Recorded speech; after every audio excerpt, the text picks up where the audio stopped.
Good afternoon class ધોરણ 12 વિષય રસાયણ વિજ્ઞાન ચેપ્ટર 7 પી વિભાગના તત્વો।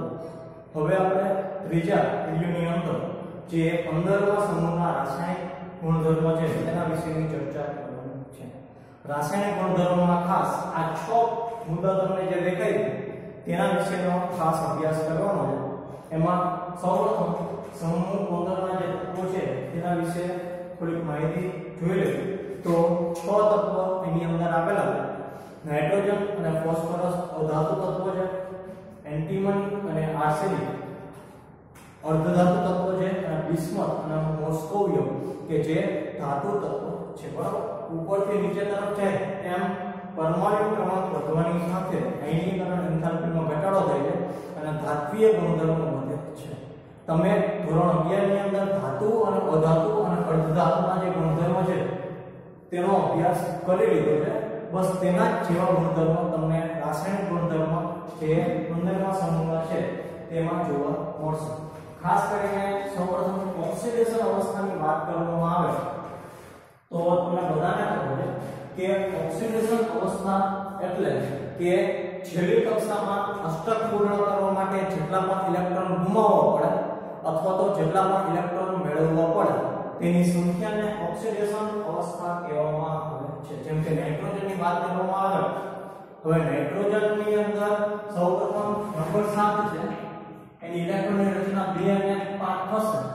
અષ્ટક જો નાઇટ્રોજનની બાહ્યતમ કક્ષામાં 5 ઇલેક્ટ્રોન છે તો 5 ઇલેક્ટ્રોન છે તો અષ્ટક પૂર્ણ કરવા માટે ફરજિયાત તે પોતે નાઇટ્રોજન અધાતુ તત્વ છે।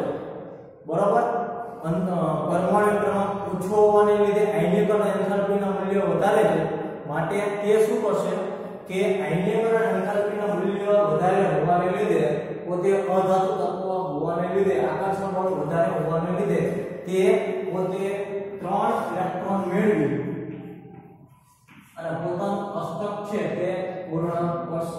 બરાબર, માટે જે નાઇટ્રોજનનો ઓક્સિડેશન અવસ્થા છે તે -3 પણ થઈ શકે, અથવા તો નાઇટ્રોજન છે જો પોતાના કરતા ઓછી વિદ્યુત ઋણતા ધરાવતા જે તત્વો હશે તેની સાથે રાસાયણિક પ્રક્રિયા કરશે તો તે પોતાની બાહ્યતમ કક્ષામાંથી 3 ઇલેક્ટ્રોન ગુમાવીને પણ જે અષ્ટક છે તે પૂર્ણ કરી શકે છે।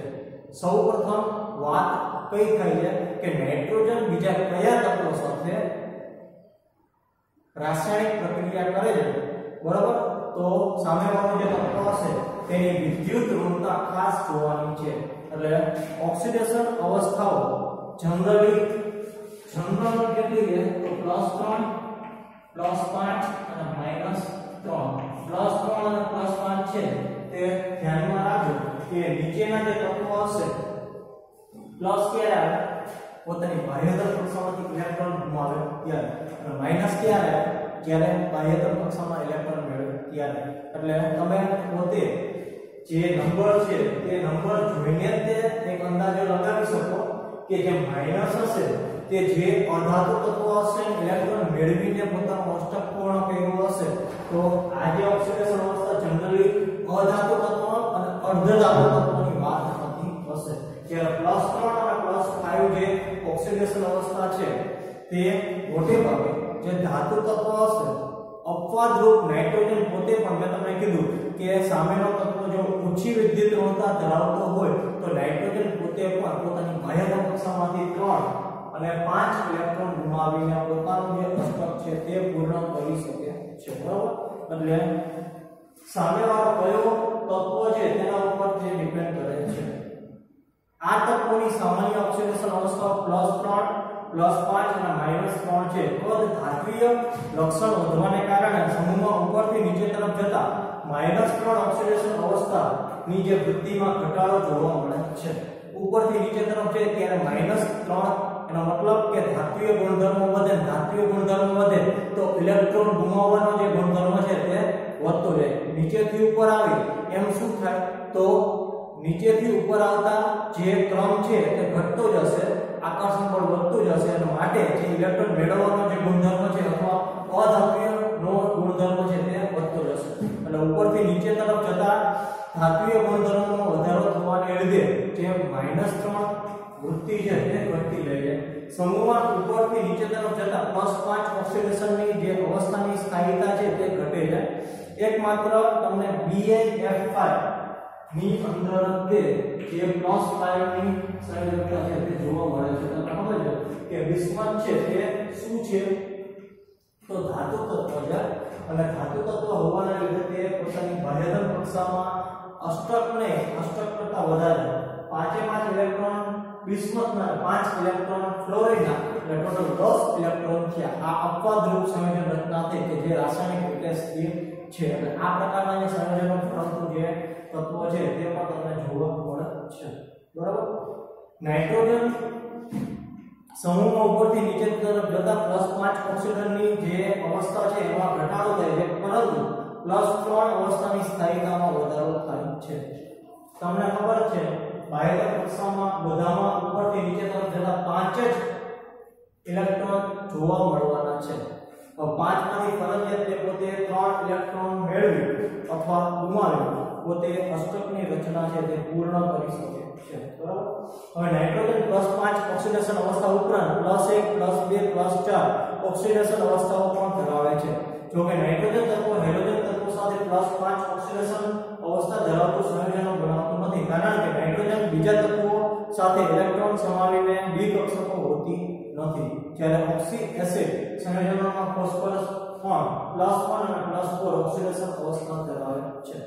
નાઇટ્રોજન છે એક કરતા વધારે ઓક્સિડેશન અવસ્થા ધરાવે છે. ધ્યાનમાં રાખજો હેલોજન તત્વો સાથે તે પોતે સંયોજન બનાવતો નથી એનું કારણ કે નાઇટ્રોજન છે એની અંદર દ્વિકક્ષકની ગેરહાજરી તમને જોવા મળે છે. ફોસ્ફરસની અંદર પણ તમને +1 અને +4 જે ઓક્સિડેશન અવસ્થાઓ છે તે જોવા મળે છે. એવી જ રીતે ફોસ્ફરસની લગભગ બધી જ મધ્યવર્તી ઓક્સિડેશન અવસ્થાઓ બેઝ અને એસિડ બંનેમાં +5 અને -3 ઓક્સિડેશન અવસ્થા તમને વિશેષ જોવા મળશે. એના સિવાય આર્સેનિક, એન્ટીમની અને બિસ્મથના કિસ્સામાં પણ +3 જે ઓક્સિડેશન અવસ્થા છે તે જોવા મળે છે. ઉપરથી નીચે જાઓ એટલે +3 એટલે પોતાની બાહ્યધન કક્ષામાં 3 ઇલેક્ટ્રોન ગુમાવે અને પોતે ધાતુ તત્વ તરીકે વર્તે. નાઇટ્રોજન માત્ર 4 કક્ષકો જ પ્રાપ્ય હોવાથી તેની મહત્તમ સંયોજકતા 4 સુધી મર્યાદિત હોય છે. તમે બધાને ખબર છે નાઇટ્રોજનની અંદર દ્વિકક્ષકની ગેરહાજરી છે એટલા માટે તે વધીને +4 એટલે પોતાની બાહ્યધન કક્ષામાંથી વધીને 4 ઇલેક્ટ્રોન ગુમાવવાની જે વૃત્તિ છે નાઇટ્રોજન ધરાવે છે માટે એની મેક્સિમમ જે ઓક્સિડેશન અવસ્થા હશે તે 4 થશે. જ્યારે ફ્લોરિનની વાત કરવામાં આવે તો ફ્લોરિનની અંદર ફોસ્ફરસની વાત કરવામાં આવે તો PF6 બરાબર તે +6 સુધીની જે ઓક્સિડેશન અવસ્થા છે તે ધરાવી શકે છે. હવે એના પછીનો જે બીજો ગુણધર્મ છે નાઇટ્રોજનના અનિયમિત ગુણધર્મો. હવે તેની વાત આપણે કરવાની છે. નાઇટ્રોજન નાના કદ, ઊંચી વિદ્યુતઋણતા, ઊંચી આયનીકરણ એન્થાલ્પી અને ડી કક્ષકોની અપ્રાપ્યતાને કારણે પોતાના જ સમૂહના જે બીજા તત્વો છે તેના કરતા જુદું પડે છે. એટલે નાઇટ્રોજનની અંદર જે અનિયમિતતાનો જે ગુણધર્મ છે એ તમને જોવા મળે છે. ખાસ ધ્યાન રાખજો કયા કારણોસર નાઇટ્રોજન પોતાના જ સમૂહના જે તત્વો છે તેમાંથી અલગ પડે છે. ખાલી 15મા સમૂહ માટે આ નથી, બીજા 18 17 સમૂહ છે ને એ બધામાં પહેલો તત્વ પોતાના સમૂહના બીજા તત્વો કરતા અલગ પડે છે. બરાબર.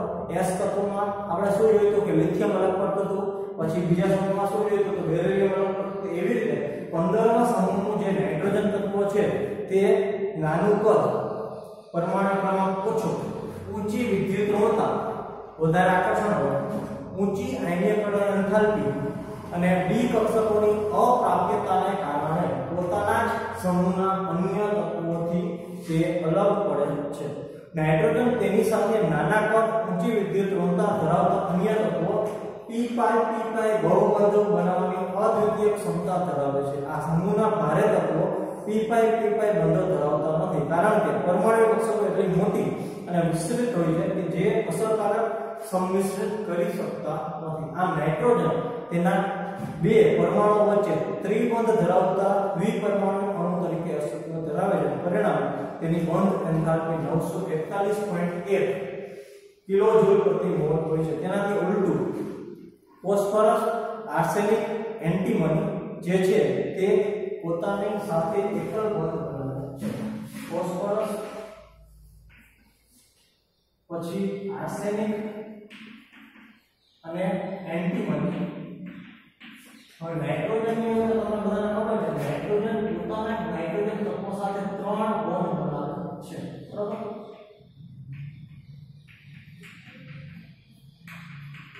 નાઇટ્રોજનમાં જે કેપેસિટી છે તે કદ નાનું હોવાને લીધે તે p ડી કક્ષકોની ગેરહાજરી છે. ડી કક્ષકોની ગેરહાજરી હોય એટલે એક નાઇટ્રોજનની જે p કક્ષકો છે તે બીજા નાઇટ્રોજનની p કક્ષકો સાથે એકબીજામાં ઇલેક્ટ્રોનની ભાગીદારી કરી અને સહસંયોજક બંધની રચના કરી શકે. માટે નાઇટ્રોજન વચ્ચે તમને 3 બંધ જોવા મળશે. બરાબર.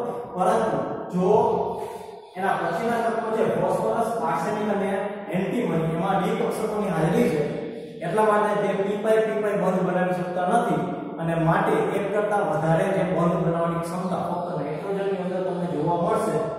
જે ફોસ્ફરસ, આર્સેનિક અને એન્ટીમની ની અંદર જોવા મળશે નહીં. એમાં ફક્ત એકલ બંધ બનાવવાની જે ક્ષમતા છે તે જોવા મળે છે.